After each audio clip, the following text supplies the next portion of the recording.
Hockey താരം ശ്രീജേഷിന്റെ സ്വീകരണം മാറ്റിവെച്ചതിൽ വിശദീകരണവുമായി സർക്കാർ. കായിക വകുപ്പ് മന്ത്രി സ്ഥലത്തില്ലാത്തതുകൊണ്ടാണ് പരിപാടി മാറ്റിവെച്ചതെന്ന് വിദ്യാഭ്യാസ വകുപ്പ് മന്ത്രി വി ശിവൻകുട്ടി. അടുത്ത ദിവസം തന്നെ പരിപാടി സംഘടിപ്പിക്കുമെന്നും വിദ്യാഭ്യാസ മന്ത്രി ശിവൻകുട്ടി ജനം ടിവിയോട് പറഞ്ഞു.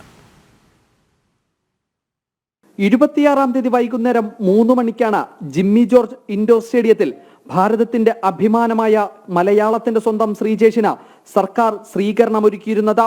എന്നാൽ വിദ്യാഭ്യാസ കായിക വകുപ്പുകൾ തമ്മിലുള്ള തർക്കം കാരണം പരിപാടി മാറ്റിയിരിക്കുകയാണ്. സംസ്ഥാന സർക്കാരിന്റെ ഔദ്യോഗിക സ്വീകരണമെന്ന നിലയ്ക്കാണ് പരിപാടി സംഘടിപ്പിച്ചത്. മുഖ്യമന്ത്രി ഉദ്ഘാടകനും.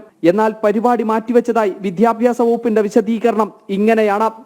വിവാദങ്ങളുടെ പ്രശ്നമൊന്നുമില്ല. ഒന്ന് അബ്ദുൾ റഹ്മാൻ മന്ത്രി പെട്ടെന്ന് ഒരു പ്രോഗ്രാം നിശ്ചയിച്ച് വിദേശത്ത് പോകേണ്ടി വന്നു.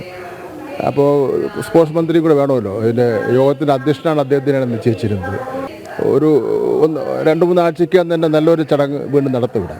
കായിക വകുപ്പ് മന്ത്രി വി അബ്ദുൾ റഹ്മാനും വിദ്യാഭ്യാസ വകുപ്പ് മന്ത്രി വി ശിവൻകുട്ടിയും തമ്മിലുള്ള തർക്കം തന്നെയാണ് ശ്രീജേഷിനൊരുക്കിയ സ്വീകരണ പരിപാടിയിലും ഉണ്ടായത് എന്നത് വ്യക്തം. അഖിൽ പാലോട്ടുമഠം, ജനം, തിരുവനന്തപുരം.